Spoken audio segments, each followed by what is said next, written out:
क्या आप भी इस चीज़ में कंफ्यूज होते हैं कि हमें कौन सा कॉइन जो है वो उसमें ट्रेड लेनी चाहिए, कौन सा कॉइन हमें चूज करना चाहिए ट्रेड लेने के लिए, या हमें एनालिसिस कैसे करनी चाहिए, या हमें ट्रेड जो है वो कब लेनी चाहिए? ठीक है, अगर आपके जहन में भी ये सारे क्वेश्चन हैं तो इस वीडियो में मैं इन सारे क्वेश्चन का आंसर करने वाला हूँ।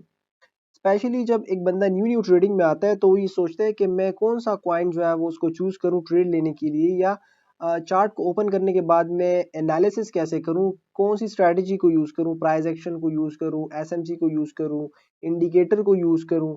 ठीक है, और भी बहुत सारी स्ट्रैटेजीज है, तो कौन सी स्ट्रैटेजी मेरे लिए सुटेबल होगी और मैं उस पर ट्रेड लेके प्रॉफिट जनरेट कर सकता हूँ? देखिए, मैं आपको सिंपल स्टेप्स बताऊंगा। सबसे पहले आपने देखना है कि मार्केट जो है वो साइड वाइज है या नहीं है, या मार्केट ट्रेंडिंग मार्केट है। साइड वाइज का मतलब होता है कि मार्केट जो है वो ना ऊपर जा रही होती है ना नीचे जा रही होती है, इस तरह की मूवमेंट जो है वो कॉइन में हो रही होती है। ठीक है, ये होती है साइड वाइज। और ट्रेंडिंग मार्केट में या तो मार्केट ऊपर की तरफ जाती है, अप ट्रेंड में होती है इस तरह। ठीक है, और डाउन ट्रेंड में जो है वो नीचे की तरफ आती है। मतलब इसको अगर हम उल्टा कर दें, या मैं आपको दिखा देता हूँ इस तरह। ठीक है, तो आप लोगों ने सबसे पहले देखना है कि मार्केट जो है वो ट्रेंडिंग मार्केट है या नहीं, साइड वाइज मार्केट है। अगर मार्केट इस तरह साइड वाइज है तो आपने फिर ट्रेड नहीं लेनी।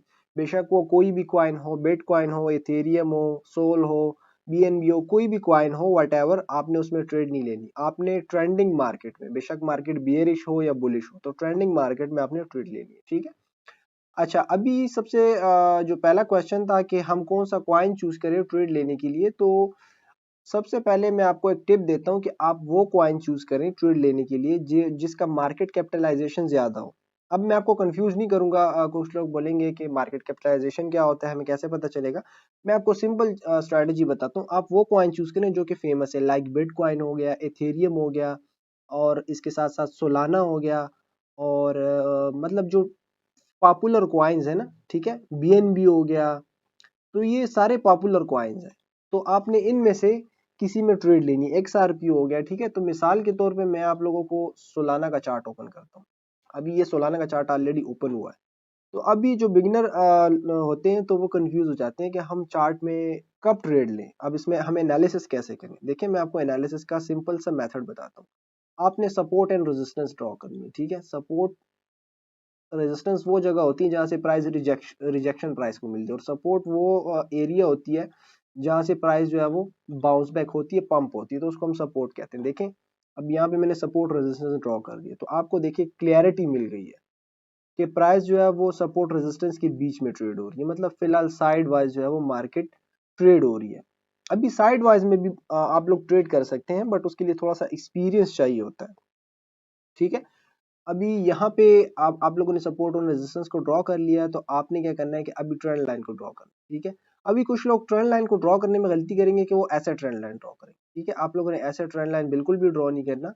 ठीक है, जो रिसेंट लोअर हाई है हमारे पास, सॉरी लोअर हाइयर लो है हमारे पास, तो आपने उसको रिस्पेक्ट देनी है। तो रिसेंट हमारे पास ये है, उसके बाद ये, तो आपने पहले इसको रिस्पेक्ट करना है।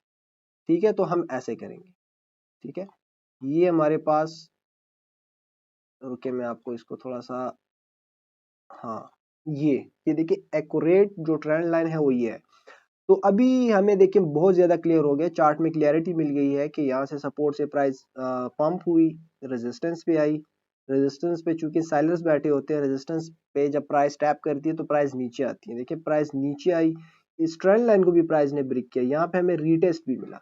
तो यहाँ से जो है वो आप एक शॉर्ट की एंट्री ले सकते हैं। ठीक है, अपना स्टॉप लॉस जो है वो आप लोग इस रेजिस्टेंस तक लगाएं। ठीक है, इस रेजिस्टेंस तक, ये वाला जो हाई है ना, यहाँ तक आप लोग स्टॉप लॉस लगाएं। और अगर आप एक बिगिनर है तो ज्यादा प्रॉफिट के चक्कर में आपने मतलब प्रॉफिट को बड़ा नहीं रखना, आपने मिनिमम 1:2 रेशो की ट्रेड लेनी है। ठीक है, इससे आप लोगों ने ट्रेड नहीं बढ़ानी। ये देखें, आप लोगों को नजर आ रहा होगा 2.2 रेशो की, मतलब 1:2.2 रेशो की ट्रेड है। तो आप लोगों ने इस तरह देखिए क्वाइन को चूज करना है, उस क्वाइन को चूज करना है कि जिसका जो पॉपुलर क्वाइन हो, इन शॉर्ट। ठीक है, उसको चूज करने के बाद आपने सपोर्ट रेजिस्टेंस ड्रॉ करना है, ट्रेंड लाइन ड्रॉ करना है, तो फिर आपको खुद आइडिया हो जाएगा कि अभी मुझे इस क्वाइन में ट्रेड लेनी चाहिए या मुझे इस क्वाइन में ट्रेड नहीं लेनी चाहिए। ठीक है, अभी बहुत ज्यादा लोग टाइम फ्रेम का भी पूछते हैं कि सर टाइम फ्रेम हमें कौन सा जो है वो चूज करना चाहिए। तो देखिए, टाइम फ्रेम कोई भी हो सकता है।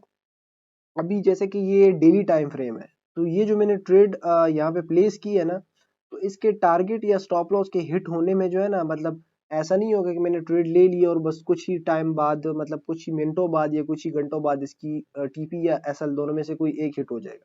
इसमें डेज लगेंगे, इसमें दिन लगेंगे, क्योंकि ये डेली टाइम फ्रेम पे मैंने ट्रेड लिया है। ठीक है, तो ये एक एक कैंडल जो है ये एक एक दिन का होता है। तो यहाँ से ये जब ट्रेड मेरी इसकी टीपी हिट होगी तो उसमें बहुत सारे दिन लगेंगे, तो ये बात आपने माइंड में रखनी है।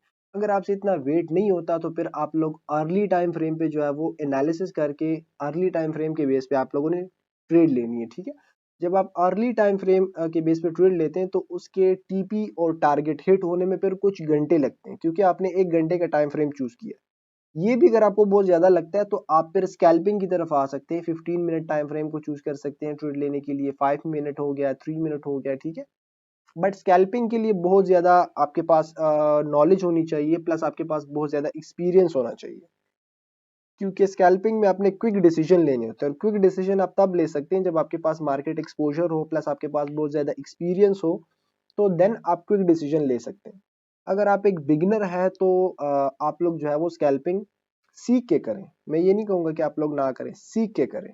विदाउट लर्निंग जो है वो आप किसी भी चीज को जो है वो आप ट्राई ना करें। ठीक है, तो आई होप अभी ये प्रॉब्लम जो है आपकी सॉल्व हो चुकी होगी कि हमने कौन सा कॉइन चूज करना है, हमने एनालिसिस कैसे करनी है और हमने ट्रेड कैसे लेनी। मैंने बिल्कुल सिंपल तरीके से आपको समझाया, कोई मैंने मुश्किल चीज़ इसमें यूज़ नहीं की और कोई एडवांस लेवल की चीज़ें यूज़ नहीं की। और हाँ, आप लोग ये भी ना सोचे कि ये तो सिंपल चीज़ है, ये काम नहीं करेंगी, ये बहुत ज़्यादा काम करती है। ठीक है, ये प्राइस एक्शन है, पेवर प्राइस एक्शन है और ये सुप्रीम है। प्राइस एक्शन को सुप्रीम माना जाता है ट्रेडिंग स्ट्रैटेजीज में। ठीक है, तो इसको आप लोग इग्नोर नहीं कर सकते। अगर आप एक बिगिनर है तो स्टार्ट में ये बहुत अच्छी स्ट्रैटेजी है आपके लिए और ये इनफ है आपके लिए। जैसे जैसे आपका टाइम होगा तो फिर आपके लिए मतलब एडवांस लेवल की चीज़ें आप सीख के उसको अप्लाई कर सकते हैं। तो अगर आपको वीडियो अच्छी लगी है तो वीडियो को लाइक लाजमी करेगा, और किसी चीज़ में कंफ्यूज हो तो आप उसमें हमें कमेंट कर सकते हैं और हम आपको जल्दी रिप्लाई करेंगे। तो अपना बहुत सारा ख्याल रखिएगा, मिलते हैं किसी नेक्स्ट वीडियो में। अल्लाह हाफिज़।